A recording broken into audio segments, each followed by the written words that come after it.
Welcome to the Foul Front Outdoors Tales and Tips segment, where we bring to light the heart of hunting through shared experiences and lessons learned. By talking with real hunters, both new and old, to preserve and share part of this passion that we hold dear, not only to entertain, but also to educate. So listen up, because this is Tales and Tips, and you're on the Foul Front. This week's episode is brought to you by Dive Bomb Industries, the fastest growing, most affordable decoys on the market, with unmatched customer service. Visit them online at divebombindustries.com, on Instagram or Facebook at Dive Bomb Industries. Or go ahead and give them a call anytime, 7 days a week, at 314-322-7468. And go ahead and use the promo code FOULFRONT, all undercase with a space in between foul and front, for 10% off your next purchase of Dive Bomb decoys. This episode also brought to you in part by Hunt Hickory Creek. And new to Hunt Hickory Creek this year is their Central Kansas Lodge. They're going to be running hunters from the end of October all the way through January. And their main hunting area is located between Quivira National Refuge and Cheyenne Bottoms. Now, Central Kansas is a special place for waterfowl hunting. And during the peak migration, these refuges hold hundreds of thousands, if not close to millions of birds at one time. So for your chance of a hunt of a lifetime, head on over to hunthickorycreek.com, because if you're going to hunt Kansas, hunt Hickory Creek. All right, today we've got Matt from Prairie Sportsmen. Matt, it's been a while. How you been, man? I've been pretty good. It's been a very busy summer for me, which is unusual. Yeah, I can't say that I feel ya. Summers are usually busy for me, but I'm super excited to be getting done with all this hot weather and start getting into some birds and football. Yeah, I'm right there with you. I can't wait. Yeah. So today's topic, Matt, you're gonna be schooling us a little bit on what? Some teal and some public land hunting success, right? Yep. Hopefully, you guys learned something. Yes, for sure. And with teal season right around the corner, and I think a lot of people really don't have an issue heading out to public land, or don't necessarily try to really get ramped up and get their permissions going, and so they often wind up on public land. So I think it's just about what we need right now. Yep. And I guess, where do you want me to start here, Ben? Oh man, well let's go ahead and kick it off with let's start with some teal. All right. Okay. So teal are one of my favorite birds to shoot, just because of the way they decoy. They just come in giant balls, and especially during teal season, they're just really, really dumb because they haven't seen hardly any decoy spreads. So you're hunting like uneducated birds, and it can get like really, really good action if you hit it just right. And now, correct me if I'm wrong here, but teal have an extremely high what do you call that, death rate per year? So, there's a lot of turnover in them. So, there's always fresh teal. Yeah, I don't know the numbers off the top of my head or anything, but I could definitely see that, just the way they decoy and how small they are. They're probably food for everything. Yeah, for certain. And we were also debating, is it called balls of teal, or is it called pods, or is it called flocks? We did another teal episode earlier, just covering some other stuff that we didn't get to here. But what do you call them? You call them balls of teal? I call them balls, yeah. So if you get like 20 or 30 teal, they just because when you think of flock, or at least when I think of a flock, I'm thinking the typical V formation like geese and some of the other bigger ducks fly in, and these teal, they're just all erratic. They're just in a blob, basically. I've always just called them a ball of teal, but I could see flock or anything else too. Not an important question, is what you're telling me. No, it doesn't really affect them too much. Yeah, I hear you. So, well, let's take a moment here real quick to hear from one of our sponsors. And we will get past all that here shortly and get back into the conversation. Hey everyone, Austin here with Colorado Custom Game Calls. Are you looking for a duck or goose call for next season? Are you a budget hunter? Well guys, let us know over here at Colorado Custom Game Calls. We provide high quality calls at affordable prices. We are budget hunter friendly. Whether it be the colors of the resin, the colors of the band, do you want something in your call? It's your call. You get to build it from the ground up. So guys, make sure you go check us out on our Facebook and Instagram and on the web at coloradocustomgamecalls.com. Did you know that tagging migratory game birds after you harvest them is a federal law? Did you know it's being enforced in all 50 U.S. states and Canada? Well, Toe Tags LLC has just the solution for migratory game bird hunters, a waterproof tagging solution that meets all federal tagging laws. With several options of tags and custom tags available, this is perfect for all hunters. Whether you're an outfitter or a weekender, for just a few cents a day, you can ensure you're in compliance with the law. Contact Toe Tags LLC at www.toetagsllc.com. Hey, I want to tell you about a hunt logging system that my friend Elliot from Freelance Duck Hunting has created. It's a site called Freelance Hunt Stats. At Freelance Hunt Stats, you can record information from each day's hunt, which allows you to remember what took place each day, and it also helps you improve your future hunting success. It's easy to use, it tracks game totals, weather patterns, shooting information, bird averages, and a lot more. So go to freelancehuntstats.com and create an account to start logging your hunts today. All right, Matt, so when you're calling teal, what are you using? Well, actually, I just went out and got me a teal call yesterday just because your buddy Elliot from Freelance, I heard him talking on their podcast, and he really sold me on that teal call. Like, I'm ready to give it a go. Before that, though, I just use a teal whistle and a mallard call. And I mean, I had great luck with that too, but the teal call is a little higher pitch sounding. So we'll see what happens this season. I'm pretty excited to give it a go. Yeah, that's one thing too. Is I just use the whistle and the mallard call, but you are the second person to tell me that Elliot has convinced them that they need a teal call. So I'm thinking Elliot's probably. He's getting some sort of sponsorship from one of these call makers or something. Getting some kickbacks. Yeah, getting some kickbacks for sure. But, generally, how important do you think calling is for teal? I mean, just calling in general, I'm not really a big proponent on calling. I mean, obviously it has a place, but I would rather just shut up and let the decoys do the work. I think Fred Zink actually has a quote, something like that. They asked him what the best call was, and he said, motion in your decoys is the best call. It's something like that. But, and I would agree with that. As long as you have motion, especially, teal love them spinning wing decoys. As long as you got something like that, you're not going to really have too tough a time hunting teal unless they're super pressured or something else is going on. Yeah, absolutely. I definitely hear you. I think when it comes to motion, that's probably the bird that is most affected by motion would be the teal. Yeah, well, you use dove spinners for them, don't you? I do. I use dove spinners because you can get about twice as many for the same amount of change or money, and really, I've not seen a difference. Or birds don't not decoy into them. That being said, I do generally run my mojos a little differently than most people do, but not during teal season. During teal season, those things are up close and personal. Yep, that's one of my favorite. That's why I love teal hunting so much. Is you can get them at like 5 yards most of the time. They'll come right in. Yeah. Now, how much teal hunting do you do up in the sandhills, or do you not do any out there? Well, last year was the first year I teal hunted the sandhills.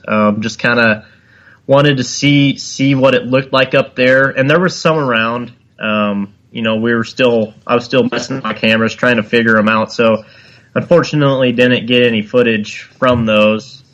We went up 2 days, the first 2 days, and we shot 6 total in 2 days.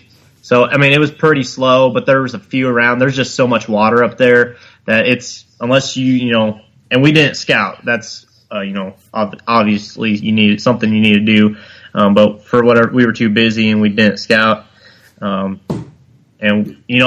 such is life. That happens. Yeah. It showed though. It showed.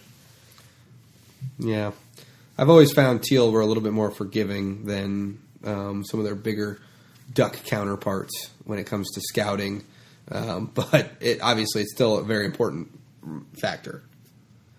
But speaking of the sandhills, though, I'm glad you reminded me of this. Actually, going to start out our teal hunting season this year in the sandhills at another lake that I have already scouted, and there are a few birds around. Hopefully, I'll have to go back up there in the next week or so and check it out again. But I'm the first one with that traveling decoy, so I'm gonna hopefully do it justice. Yeah, we'll see. Hey, question for you. So you're going on the opening day out there? Yep. Dang it. Okay, I'm trying to get hooked up with somebody because me and my wife and my newborn are gonna tailgate. Do you know what time kickoff is for Akron? 7 p.m. Central. I think it's a night game. I believe. Kickoff Frost first year. Yes. Yep.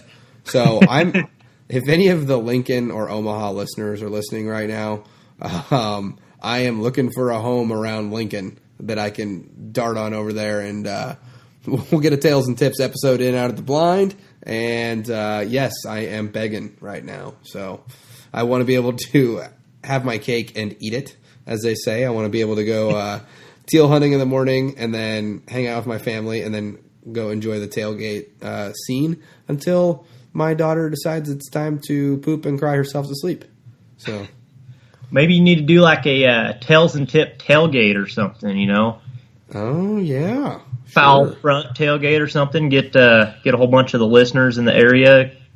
I see that we have tons of listens in Lincoln, so I'm a little disappointed if nobody reaches out. So, but obviously, beggars cannot be choosers. So it sounds like if I want to hunt with you, I have to make a 6-hour drive out to the sandhills of Nebraska.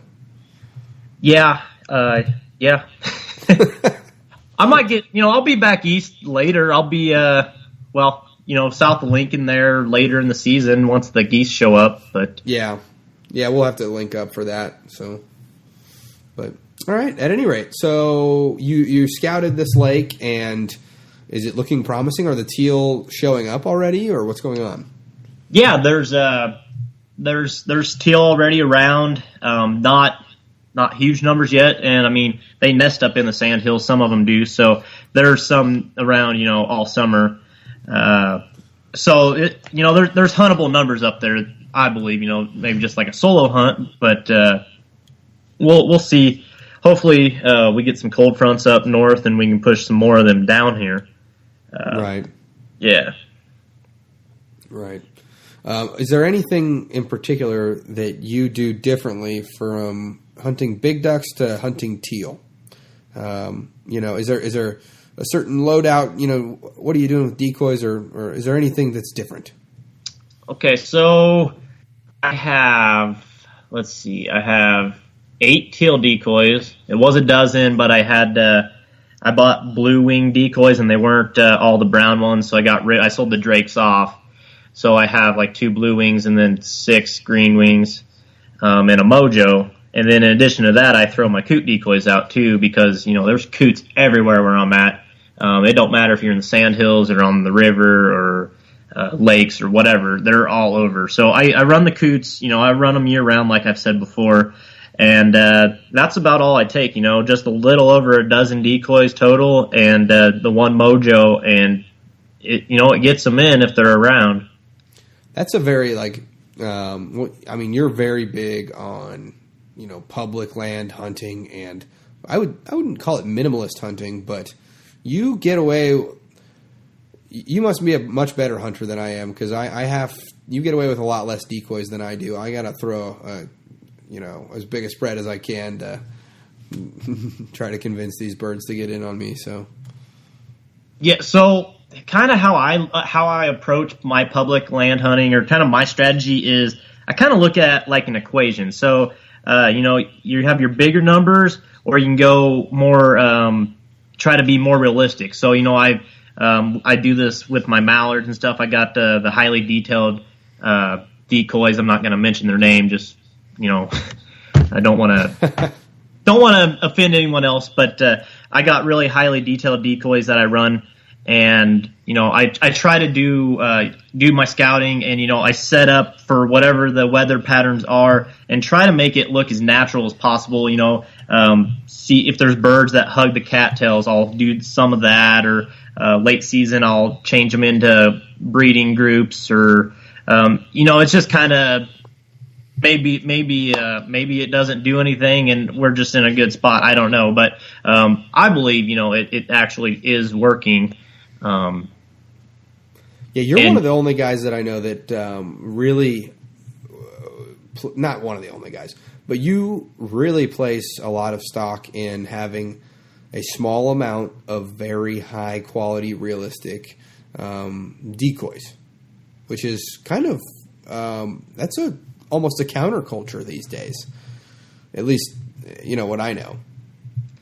Yeah, well, and I do it for ducks. Geese, granted I don't hunt geese as often, but my goose spread is growing. But for ducks, I just, especially when it's cold, where they're going to be. They're going to be where there's only open water.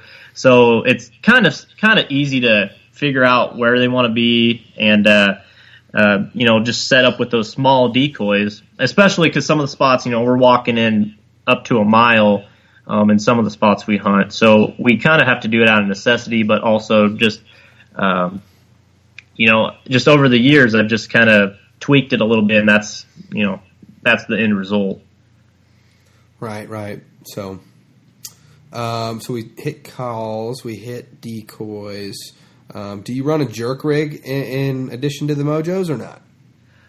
I haven't run a jerk rig for teal yet. Well, I take that back. No, I actually did run it last year once. It didn't really affect them because there was hardly any teal up there. That was one of the Sandhills hunts. But general, regular season, I have that jerk string in my bag all the time, and if the water's still, I'll hook it up and we'll make some ripples. All right. Absolutely. Okay, so hides. Talk to me about hides during teal season. Okay, well, pretty much everywhere I hunt is just it's water, and then it moves into cattails.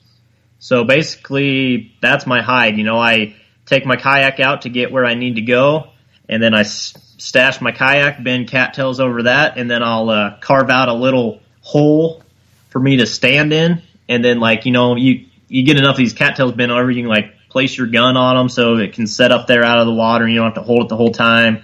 And you kind of bend them over yourself because, if they come right over you, they can see everything. And it just looks really weird, a dark hole there with, maybe something moving in it. That's the biggest thing with my hides. But usually the way I hunt, I try to get the wind so they're not coming over me. So, get them out in front and don't really have to pay too much or might not have to have them look at me as much as if the wind was from another direction. Do you ever use a stool or anything like that? I have a marsh chair. It actually broke a couple of years ago, so I need to get a new one of those. But otherwise, I'm just either sitting on my kayak or standing or hoping there's dry ground with cattails in it that I can, kind of take a knee in or sit on. Or, but I do need to get another stool. Yeah, for sure. But that being said too is, do you have everything on your kayak? I'm very interested in how you kayak hunt, because do you pack everything out on your kayak, or do you tow behind, or? Yeah, so my kayak, I kind of designed it so even in case of capsizing, I don't lose the most important things. That's why I have my gun rack. I have a gun rack mounted on the front of it that I can secure my gun in. And then on the very front, my Mojo goes. It's got little elastic straps that strap that down, and that's where the birds will go to when I'm coming back in. And then on the back end, it's got kind of an empty cubby, and that's where my camera equipment goes and my bag, and that gets bungeed down too, so it doesn't fall out. And then whatever space that's left, there's decoys go in them, and then I have holes drilled because I got all my decoys on Texas rigs. So I hooked the carabiners in the holes, and I'll pull them behind. You got to make sure the weights are in that cubby, otherwise you'll get a bunch of moss or stuff dragging. Sure. And then it's a fishing kayak too, so it has 2 pole holders on the back, and I just put my Mojo stake in there, and I'm off to go.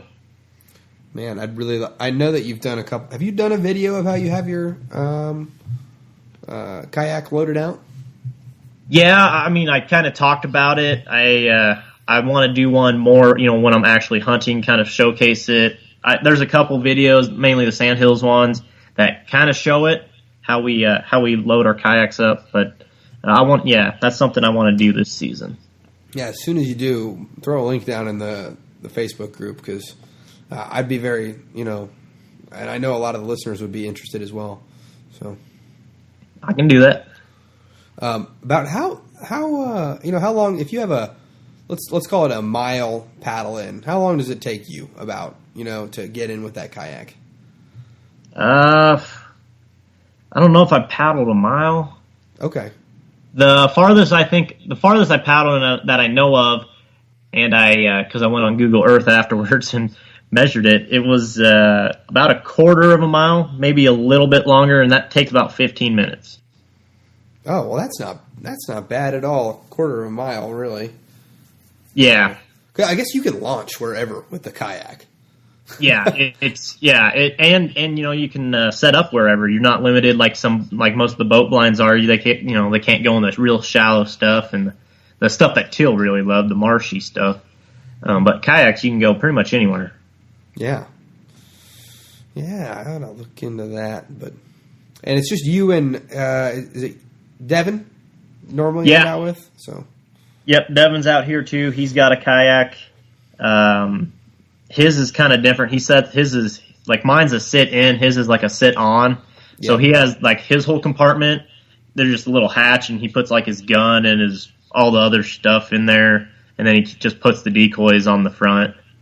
Yeah, absolutely. So, well, okay. Let's talk a little bit about public land. Some public tips and tricks, because you're pretty good at pulling birds off in public spots that most people can't. So, well, I know one we've talked about already is the coots. Yep. So, one of my main philosophies in waterfowl hunting, besides the realism aspect, and I guess this would kind of tie in with it, is be different. That's what I try to do. I try to differentiate myself, differentiate my decoy spreads from everyone else on the marsh. I mean, you think of a typical waterfowl spread, and this ain't disparaging what anyone else does. It's just my personal beliefs. But, everyone else, or a typical waterfowl spread, probably is just, a dozen or 2 mallards and then maybe a half dozen goose decoys. Would that be fair? That sounds fair. That's exactly what's sitting in my garage for floaters, at least. I got a few more floater geese, but... And out here, it seems like they run at least 3 Mojos or Lucky Ducks or whatever. So there's people, when they're duck hunting, they got spinners every time. And, I'm not that big on the spinners late season, so that's like the first thing I do is put that spinner away and I'll bring it out early season, maybe occasionally mid-season, late season. That has to be like the perfect conditions. But so I keep the spinner away. I got the coot decoys, and then I got some other, like I got a whole mix of them. I got some divers, and those are awesome. Like I got redhead and canvasback decoys, and that white just contrasts so well. And I think that's how we pulled in all them bufflehead last year. Oh yeah, you guys shot a ton of bufflehead last year, and ringnecks. Yeah, so and we were the same way. We were covered up in ringnecks. Those are fun to shoot. Not so fun to skin. Not fun to clean or cook, but no, they take a little extra milk in preparation. So yeah. But yeah, sure. so and then I'll run teal decoys year round, just my green head or my green wings, and I'll throw in even late season, when it's mainly mallards, I'll throw in a pintail drake or something that'll just stick out that gets the bird's attention, like that white breast of them, or even a couple diver decoys. It depends where I'm hunting. Just trying to get those birds' attention, of course, mixed in with some coots. Right. Now, how frequently do you have to fight people or race people into a certain spot? Not too much. The early, obviously early season, people. There's a lot more people, but and this is probably the biggest tip I could give anyone for public land is work harder than anyone else. I mean, it's just like anything else in life, but if you put in the work, you'll see the results. So, people I've hunted when I've been hunting by Lincoln or Beatrice or even out here, you see it all the time. People, some people, they'll find the first spot that's closest to the parking lot, and that's where they're setting up. And, that's fine. I'm going to walk down or get to wherever that, I've seen the birds that I think is going to be the best spot. I know guys, they hunt over by Lincoln, and they'll wade up. They'll almost top their waders wading out to this spot just so they can get away from the crowds and be at this awesome spot that the birds want to be at. And I think, some people do that, but more than, a lot of people won't. They're just going to kind of go with the easiest flow. Right. Yeah. That's nobody likes nobody likes to go out there and have to put in tons of work, but it is definitely rewarding when, especially on public land, when it's necessary and you end up being more successful than, the low-hanging fruit. Yeah, and if no one else is hunting, I'll take those spots. I have no problem with that if that's where I think the birds are going to be. But I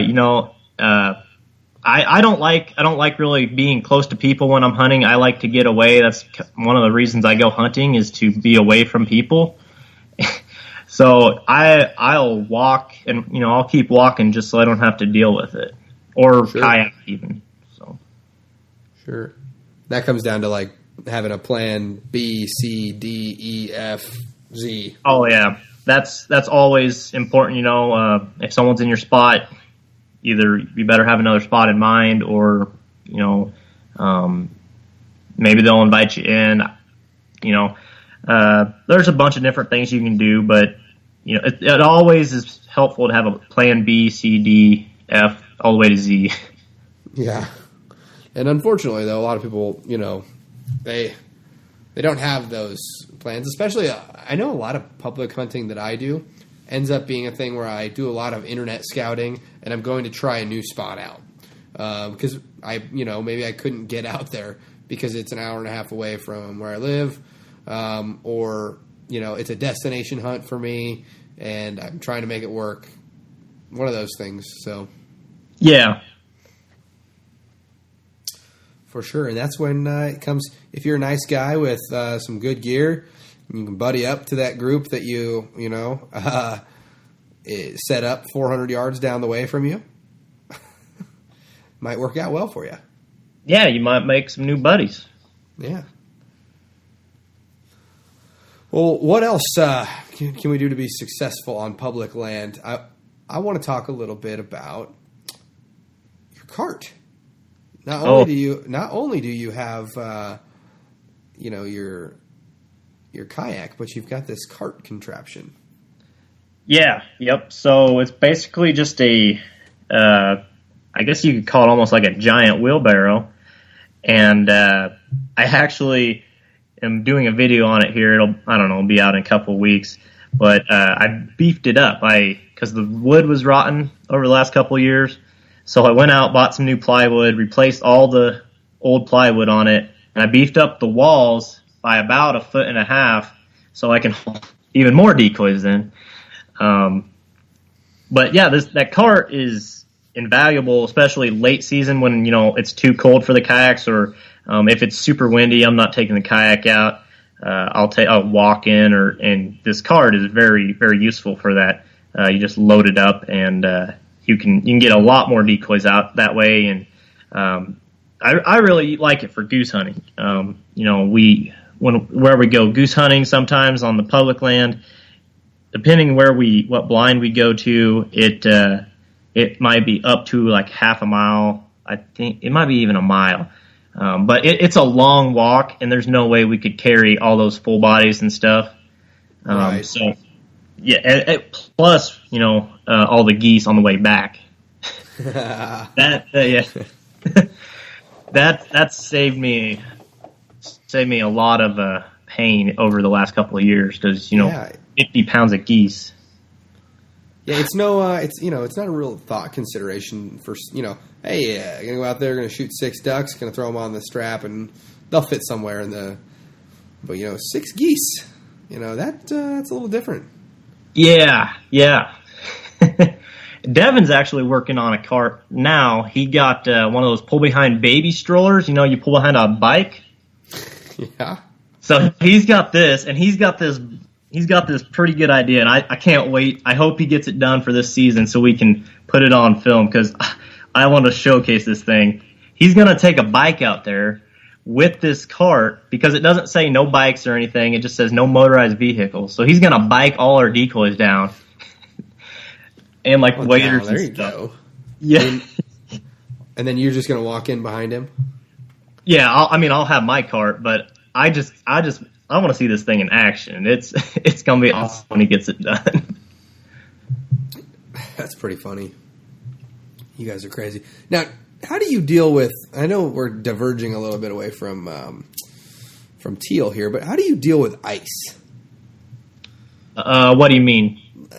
Specifically out there, you're doing a lot of walk-in stuff. You're not. I don't imagine you're bringing in a sledgehammer with you, or are you? Or how do you deal with ice? Okay. All right. Let's see. So if there's ice, usually I can I'll either try to walk around it. So I'll walk through it if it's thin enough that I can break it just with my knees and stuff or my hands, and then I'll just walk a hole out and then slide the whole sheet underneath the rest of the ice, and then that'll be my hole. If it's too thick, I have an axe that I'll throw in, and we'll just cut a hole out, or we'll go to we got some rivers and sloughs out here that are warm water that don't freeze, and we'll go hunt those too if we have to. Oh, that sounds like the way to go right there. Yeah, it's it works pretty good when all the lakes and ponds and stuff around here freeze. That's when the rivers are hot, and it can be really fun. Oh yeah, absolutely. So during teal season, you're running no more than a dozen decoys, a couple spinners, and hiding in the bush. Yep. That sound about right? Yeah. Yep, that's exactly right. Okay. Question for you. When it comes to picking out a spot for teal, I know primarily you said you're going out to the sandhills this year, but do you prefer rivers? Do you prefer small ponds? Do you prefer edges of big lakes? What's the thing that you look for when you're trying to decide where you're going to target teal at? So I've tried teal hunting on the river, and I have just had no luck on it. I'm sure there are probably some on there. But when I think teal, when I'm looking for teal, I'm looking for shallow wetland looking areas, like mud flats, stuff like that, because teal, they're dabblers. They like to just kind of walk on the shoreline and slurp mud, basically. So that's kind of what I'm looking for, like mud flats, just really shallow water with cattails around it. I don't really see them on big lakes or anything unless it's, tailwaters once again or something like that. But, I'm looking for the shallow water stuff. We have a bunch of wetlands out here. They call them playas. And I've been seeing teal out there. The well, for the last month, and I'm actually gonna try knocking on some doors to see if I can't go teal hunt a couple of those, just because no one teal hunts around that area, and I think it might be pretty good. It might be pretty fun because they farm right up to these playas, so it's like you literally would be standing in corn, and in the middle of a cornfield, and there's this little puddle of water basically, and the teal would just dump in. Huh. Yeah, I'll be waiting for my invite on that one. Come on up. For sure. Okay, what are you shooting shell and choke wise during teal season? Okay, well, I'll actually back it up one more step. I actually changed guns for teal season too. Okay. Yeah, so rest of the duck season, I use my Remington Versamax 12 gauge. For teal season, I use my Remington 870 20 gauge. Oh, you'd like to get sporty, huh? It's my upland gun. I can swing it a lot easier, and I think that's really important for teal hunting, because they don't fly in a straight line. They fly really erratically, so I can just get on them and get that lead on them a lot quicker with that. Plus, it's a really fun gun to shoot. But, shell-wise, I just shoot 4-shot, Winchester Super X, or Kent Fast Stills or whatever they are. Yep. Either one of those brands. Those are about the ones I usually go with. Choke, I think, modified, I believe, is what I got in there. Yeah. So modified choke, 4-shot, 20 gauge. Wow. That's I might be taking my wife's 20 gauge out this year too, just for a little fun. It's unfortunately though it's a youth model, so it swings a little too fast. That's what mine is too. Oh really? Yeah, it's a short little gun. It's got maybe a 24-inch barrel. Yeah. So yeah, I think that's about what. Yeah, I'm looking at it in the gun cabinet right now, but so. But yeah, man. What about recipes? Teal recipes. Oh, okay. So teal are like the easiest duck to cook. They're one of the tastiest in my opinion. Literally all I do, and I'll be doing a kitchen or cooking video for these coming up this season. But all I do for teal, you breast them out, put a little bit of Worcestershire sauce on them, some Lowry seasoning salt, or no, not the seasoning salt. You put Montreal steak seasoning on them. You just throw them in the grill, and you just cook them medium rare. Oh, yeah. You do it on the grill, you said? Yeah. Okay, nice. Well, you're talking about recipes and whatnot, but what can we be seeing from High Prairie Sportsmen this year? Okay, so, we've got a lot of stuff planned here. Actually going on the last fishing trip of the year this weekend. Gonna go after some muskie, so we'll see. We'll see what happens there. I've never caught a muskie. There's also pike. Never caught one of those, so I'd be happy just catching a pike. But that's about ending the fishing season for us until the hard water, and then we'll start out teal hunting. I'm got the first 3 days off. The Labor Day weekend. So start in the Sandhills. Got some other places I'm scouting. Hopefully get a couple of them playa hunts in. I'm going to try and hunt all 9 days of teal season. That means, go after work or before work. Depends how ambitious I get. But I'm going to try to hunt all 9 days. We're going to bring every waterfowl hunt we go on this year. We're going to video it. I don't know if we'll post all of them. Eventually people might get tired of watching us get skunked every time. But we'll see what happens. You guys don't get skunked that often. No, it's usually when it happens. It's usually in November when before the big migrator front comes in, or I guess you could call it a foul front. Ooh, yeah. Actually, I don't think a lot of people probably don't know this, but kind of going back to the genesis of our podcast, it was from I was part of Matt's, I'm a contributor for Matt here on High Prairie Sportsman for video and whatnot. And we had our podcast was initially called the Green Wing Podcast. Well, it turns out that that's, if we wanted to do anything with the podcast, we'd have to change the name because that's a copyright name from Ducks Unlimited. So I said, well, we're not going to do that. So I was in a hard way, and I was telling Matt, I said, gosh, I cannot think of a new name that would do justice to this thing. Green Wing was just perfect. You know what I mean? All this other stuff, and enter Matt. Yeah. I'm glad to see you guys took it and ran with it. You're doing big things. But yeah, Matt floated the foul front, and I said, that is perfect. I think from the time that you texted me that to the time that I was like re-recording all of our old intros and stuff like that, I think I had like 6 or 7 episodes out at that point. I think it was like maybe 10 minutes. I was like, all right, gotta go.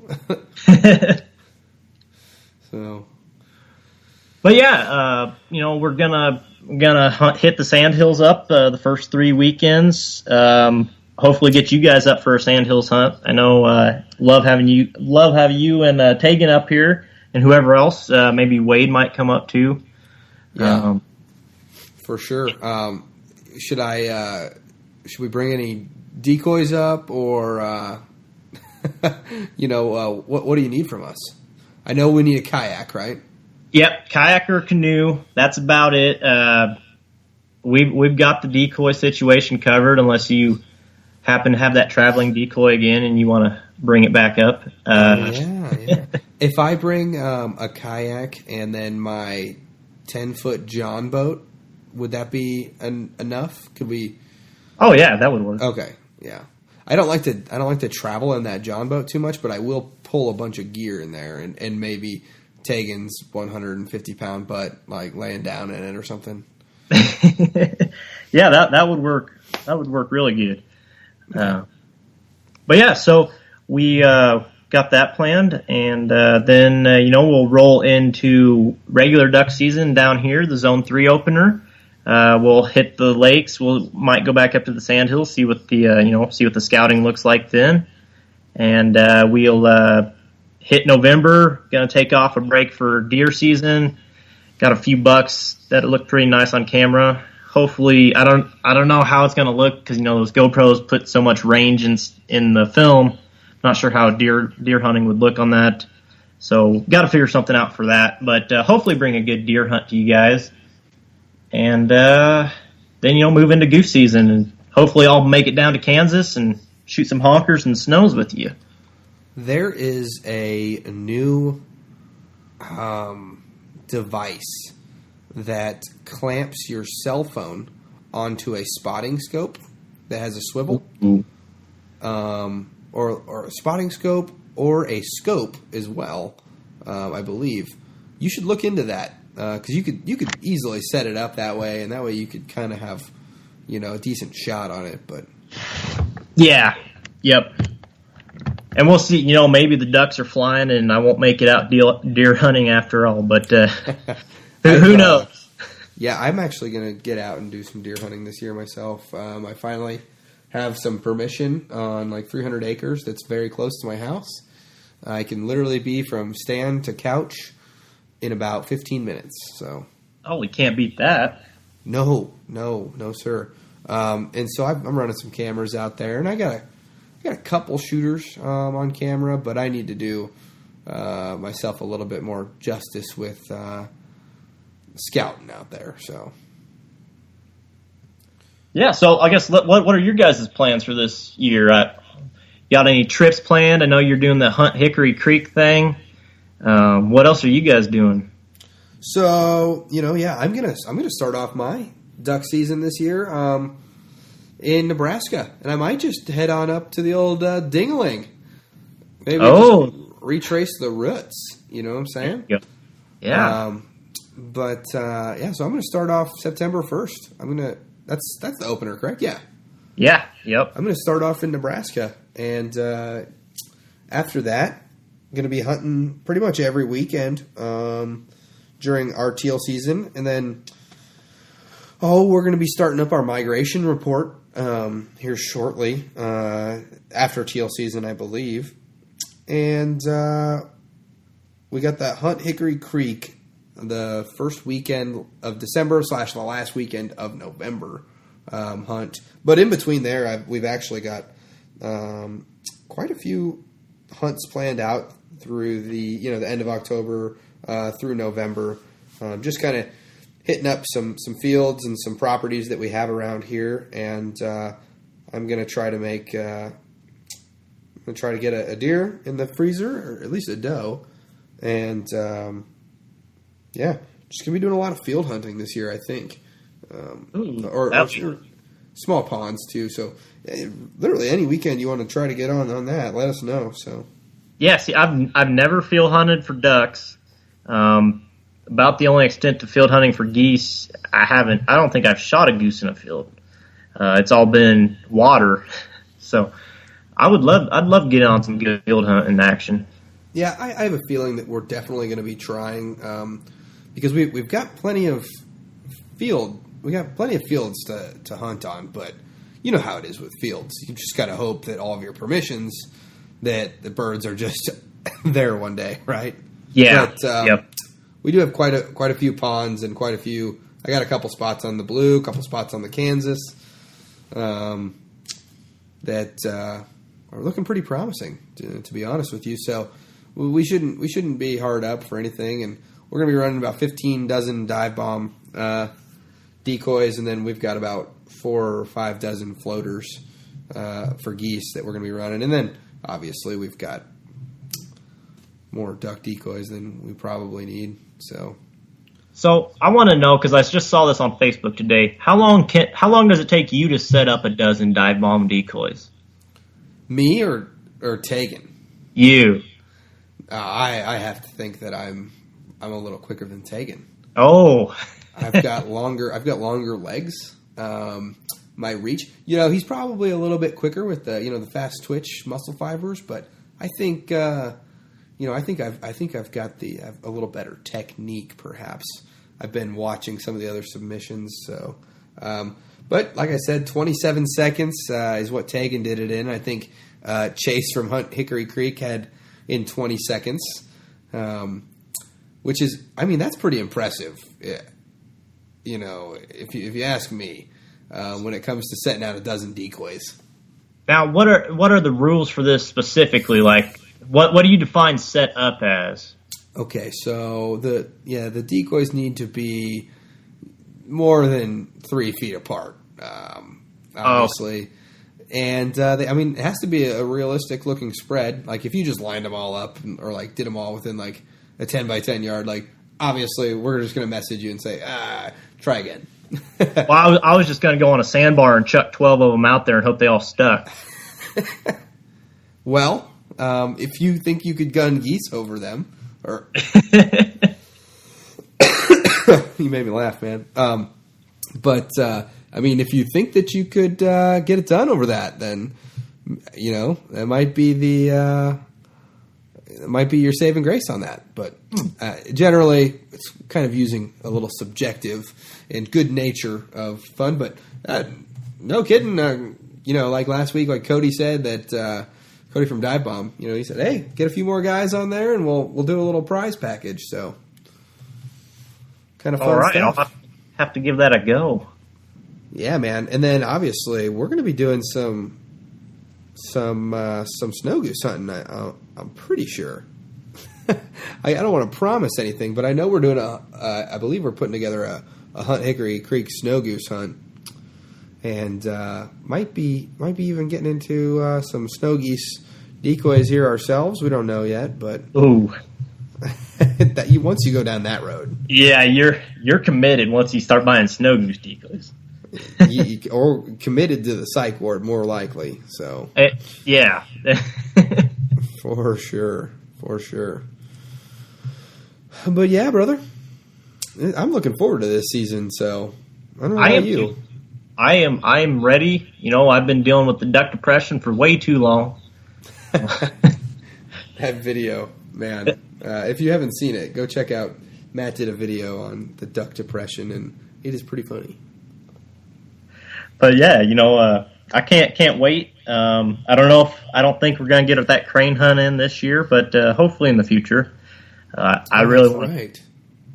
Yeah, I was planning on it, and just everything came all together, and we just couldn't get the timing worked out. So I don't think it'll work out this season, but hopefully in the future we can finally get down there. Yeah, that'd be something. I need to try my hand at that as well. So, well, see, you can shoot them down there in Kansas. We can't shoot them up here. Yeah, that's true. We can look at them. Yeah. There's plenty of them in Nebraska. We're the only state that they're protected in, right? I think there's a couple other states, but I think it's like South Dakota, Wyoming, Colorado, Kansas, Oklahoma, Texas. You can shoot them pretty much all in the Central Flyway, except here. But yeah, is there anything else you'd like to touch on before we head on out of here? No, I think we pretty much covered it. I guess quick rundown. Scouting is important for public land and teal hunting. Motion is obviously important too. Know when to call, know when not to call, and just try to be a little different than your neighbors, and you might see better results and put in more work. Absolutely, the tenets of a successful waterfowl hunt. So, yep. All right, Matt. Well, I'm super excited to see what is coming out on your guys' YouTube page this fall, and I can't wait to get out in the blind with you this year, man. I know. Well, can't wait to have you guys up here and head down there too. Yeah, absolutely. I got 2 spare bedrooms here, so you are always welcome. I might take you up on that. All right, man. Well, you have a good night. All right, you too. All right, later, brother. All right, I want to take a minute to thank some of our sponsors. We've got Hunt Hickory Creek. Hunt Hickory Creek is located in southeast and central Kansas. They've got 2 different locations, and not only are they going to put you on the birds, but you're going to have a heck of a time. These guys are some really good guys. We got Chase. He's over in the. He's really active in the Facebook group, and then you've got Cody, and then Scotty. These guys are going to show you a great time. And they got a pretty sweet hunting lodge out there, and I'm not sure, but I'm pretty sure they still have some November dates left.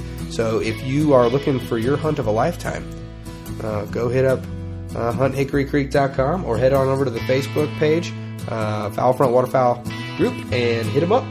So we've also got Dive Bomb Industries. Dive Bomb Industries they've got some sick decoys, and for absolutely incredible prices. And you just heard literally an hour of their CEO and their president. So it's a great company with great people that are looking to get people into affordable spreads. Literally, you ain't got the time or money to run a trailer full of 3 dozen or full bodies. Go look into these dive bombs. They're the real deal. I can't say enough for it. And then they're also giving a 10% promo code, Foul Front, 2 words, all undercase. We've also got Colorado Custom Game Calls. These calls, first and foremost, sound amazing. And second, they're completely customizable. You can get whatever colors. You can get a Foul Front band with our logo and our name on it. You can get whatever different colors of resin that you want. They're awesome. And then you go hit up Austin. He's in the group as well. So if you want a completely custom call that is tailored to your aesthetic needs and and sounds great, head on over to Colorado Custom Game Calls for your 10% off promo code of Foul Front. That's 2 words, all undercase. Next, we've got Freelance Hunt Stats.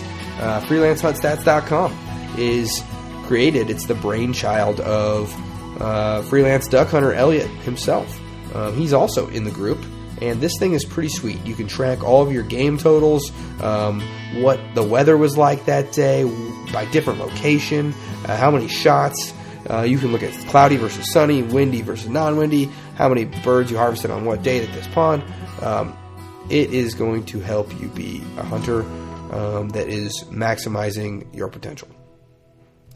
And in a few years, that thing is going to be a robust database for knowledge, and he's got a great deal on it right now. So head on over to freelancehuntstats.com. Next, we've got Toe Tags LLC. Toe Tags LLC for like 18 cents a day. All right, imagine this. You've already spent the money on your hunting license, all of your decoys, your gas, your truck, your shotgun, the coffee, all that stuff, and a considerable amount of time to hunt birds. What if I told you for 25 cents a day, you could stop yourself from breaking the law every single day? And I don't even know if it's 25 cents. I don't even know if it's that. I think it's less than that. I haven't done the math on it, but they're cheap. For like cents a day, not even $1 a day, you can ensure that you are not breaking the law when it comes to tagging your migratory game birds. And it makes it super easy. All you have to do is fill out. You can do it in the blind waiting for legal shooting time. That's how easy it is. No, there's no thought to it. Just shove them in your blind bag. Next time you shoot a bird, throw this tag on your strap, and you are good to go. Nobody, no duck is worth $17,000, and or whatever it is, and possible jail time, and you getting into trouble. No one wants that. Not to mention not hunting for several years. So we've got Ryan from Toe Tags LLC coming on in a few weeks to give us the lowdown. So. Last but not least, we've got DocsOutdoorSupplies.com. They've got a Foul Front 10% discount code too, which is Foul Front, all one word. Foul Front 18, all one word. 10% off. A lot of these big box stores, they'll shoot you a really low price on the internet, and then by the time you get done adding the shipping and the taxes onto it, boom, you are in for it a lot more than you thought you were. Not at DocsOutdoorSupplies.com, which admittedly is my father's online store. Head on over there. He's got a lot of motion decoys. The price you see is the price you pay. It's got, that sounded really kitschy, but, the price that you see on there is what you're going to be paying. So, especially with that discount code, very comparable prices to some of the big places. And he's got a lot of motion decoys on there and anything else you need to get out into the woods. So, all right, guys, go ahead and support all those companies. We really appreciate it because they're the ones that help bring this podcast and make it possible every week. So, all right, see you guys next week. Thanks for listening to this week's episode of the Foul Front Waterfowl Podcast. Please come join us on our Facebook group, the Foul Front Waterfowl Podcast group, where you can connect with a good group of hunters because we're all in this together. We need to act like it so that hopefully our great grandkids will be hunting ducks over our favorite public lands. We also ask that you go ahead and give us a written review on iTunes and give us 5 stars if you think we deserve it. And we really do want to hear back from you so that we can give you the best possible content. And if you get in on that Facebook group, you can get in there and you can ask questions and you can tell us what you want to hear next, or you can tell us what you don't like, and we'll be sure to tailor things to our listeners. So, all right, stay safe out there, and we will see you next week.